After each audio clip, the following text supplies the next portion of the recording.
Hello guys, this is Parobitech and welcome sa aking YouTube channel. For today's video is tuturuan ko kayo kung paano mag-setup ng Mobile Legends sa Facebook Live gamit lang ang OBS Studio at itong Let's View apps. Una natin guys bubuksan is ito munang OBS Studio. Punta tayo, ito na yung appearance natin ng OBS. Yan, OBS Studio. Ang una nating pupuntahan is yung settings niya. Yan, settings. Dito sa settings guys is, since bago tong update, compare nyo sa mga napapanood nyo sa YouTube ng mga OBS settings is, yung 2026 na update ni OBS is, pinaikli na yung mga settings niya, yung mga options para sa settings is hindi na yung dating version na mas marami kang gagalawin. Dito lang tayo sa streams mag-focus. Dito sa stream is custom lang natin 'yan, guys. Kung mag-live tayo sa Twitter, Facebook, 'yan, kahit anong platforms diyan is mas maganda 'yung mas recommended ko sa inyo guys yung custom. Kasi mas mabilis siya mag-connect kaysa naka-specify siya. Then punta naman tayo dito sa output. Dito sa output guys is um, dito magkakaiba-iba yung settings depende sa computer or PC na ginagamit mo o kung may mga expansion ka pang added features like video card. May mga lalabas pa dito na option. Pero sa akin dito sa ginagamit ko, okay nito yung itong video bitrate natin is gawin na nating 6,000 kbps. Kung kayong isagad sa 6,000 mas okay na yan kasi okay na rin siya sa live stream. Itong audio bitrate natin, okay na sa 288. Yan, halos dito wala naman masyadong ginagalaw na. Dito sa audio guys, kung may external mic kayong gagamitin is pwede nyo naman tong yan yung mga disable, pwede nyo yung open yan. And dito sa video guys is yan, naka 1920 by 1080 na tayo guys. Which is good na yan for resolution. 1920, 1080. And yun lang guys dito sa settings. Dito sa stream, ayos naman na natin to guys kasi yun dating stream natin sa Facebook nung mag-live tayo. Yan, apply lang natin. Okay. Then, punta naman tayo guys sa gagamitin nating apps para mag-connect yung cellphone natin sa computer natin, tong Let's View. Buksan lang natin tong Let's View. Then, kung wala pa kayo nito guys, is download lang kayo sa Google Chrome ng Let's View. Yan. Wala naman siyang bayad. Anytime, pwede nyo download Let's View. Ay, pitang. Yan. Ba? Yan. Let's View. Yan. Yan. Ito lang guys, itong una. Download nyo lang siya. Ito na guys yung Let's View natin, yung appearance natin. And punta naman tayo guys sa ating tablet or PC, tablet or cellphone. Buksan lang natin yung Play Store natin.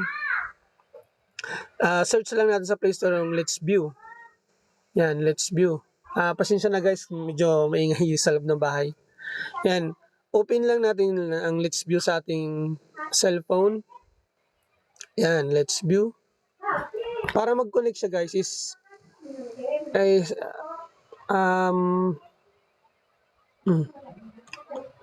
yan guys is para mag-connect ang ating Let's View apps dito sa ating cellphone is kiklik lang natin to guys. Yan. Click lang natin yan. Ay, wait lang. Sa baba. Yan. Share my screen. Click lang natin yung share my screen. Yan. Entire screen. Allow. Yan.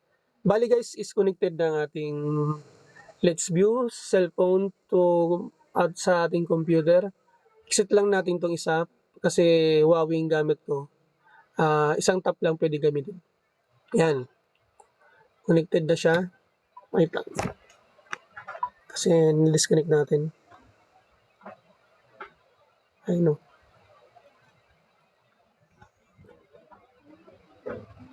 Share my screen. Entire screen. Yan. Connected. Bali, connected na yung ating Let's View. Tapos ang gagawin lang natin is punta na naman tayo sa ating OBS Studio. Yan. Punta tayo sa OBS Studio. Punta tayo sa settings. And punta tayo dito sa stream settings. Bali guys, ito service custom lang para automatic na siya. And server stream key. Saan ba ito nakuha guys? Open natin yung Facebook account natin guys. Dito tayo sa Facebook. Wait lang. Yan. Pa-click natin live. Yan, live. Go live. Click natin ang go live. And stream software. Kasi kung webcam ganun, ito, click na rin ng stream software. Yan. Advanced settings, click natin advanced settings. Click lang natin tong persistent stream key. Yan, click natin yung persistent stream key. Para unique yung stream key natin, hindi naman siya magbago-bago. Para hindi tayo mahirapan. And copy natin tong stream key. Copy ang stream key. Punta tayo sa OBS setting. Yan. Paste natin dito yung stream key. Then server. Punta ulit tayo sa Facebook natin. Yan. Server URL. Copy natin tong server URL. Punta naman tayo agad sa OBS. Server. Copy natin. And apply. Okay. Yan. Bali, nag-connect na siya. Connect streaming software to go live. Bali, gagawin natin sa OBS is kukonek natin ang start streaming muna tayo guys. Yan. Start streaming na tayo guys. Bali, ito na siya guys. Connect video source na. Bali, may dalawa pa tayong task na pinapacomplete ni Facebook. Bali, gagawin natin is, yan, click lang natin to guys. Itong share story, maglagay lang tayo dyan kung ano guys. Yan, Mobile Legends.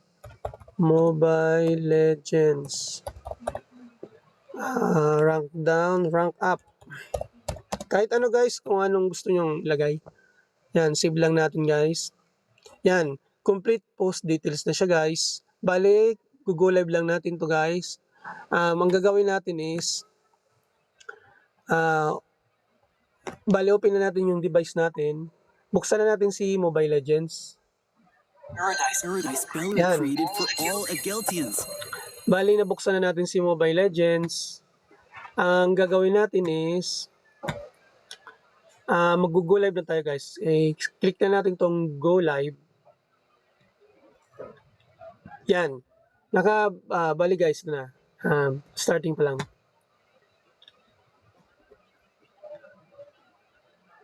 Yan o. Bali guys, connected na tayo guys. Connected na yung live natin. Bali ito yung desktop natin is nakikita na sa Facebook live ni Facebook live natin. Yan o. Tapos, yung gagawin naman natin is para makapag-strip tayo ng Mobile Legends is minimize lang natin to. Since naka-connected din naman tayo sa ating Facebook live. Minimize lang natin muna to. And check natin yung yan naka-stream na. Okay na yan. Bali okay naman siya. Start streaming na. Ang gagawin natin is full screen lang natin siya guys. Yan. Bali naka full screen na siya guys. Check natin sa ating Facebook, naka-live tayo. Yan. Live na tayo guys. Yan. Bali guys na. Bali connected na yung server natin. Naka-stream na. Okay na yan. Bali okay naman siya. Start streaming na. Ang gagawin natin is full screen lang natin siya guys. Yan. Bali guys, connected na tayo sa ating Mobile Legends. Pwede na tayo maglaro. Yun lang guys yung gagawin niyo guys is sobrang bilis lang, sobrang dali. Easy lang, is sobrang easy lang. Yung settings nito guys is okay na yun, wag niyo nang gagalawin. Para sa akin. Pero kung may maganda pa kayong ano, maganda pa yung video card nyo is makikita nyo naman sa settings nito ni yan ni output is lalabas naman diyan yung video encoder niya. Yan lalabas naman yun diyan. Kung yung option para sa video card kasi mas maganda yung video card, mas maganda yung malinaw yung resolution natin. Yan. Bali ganun lang yun guys is naka-online tayo, pwede na tayo mag-stream ng Mobile Legends sa Facebook. Yan. And sana na nakuha nyo guys, sobrang dali lang din naman. Close lang natin yan. Yan. Using Let's View. Ganun lang pag live niya. Stop streaming na tayo. Yun lang guys, sana nakuha nyo at kung hindi nyo ko is ulit-ulit nyo lang para sobrang dali lang ng instruction. And huwag kalimutan mag-subscribe guys and palike na rin ng notification bell para sa updated kayo sa mga tips and tricks na ituturo ko. And thank you guys. Salamat.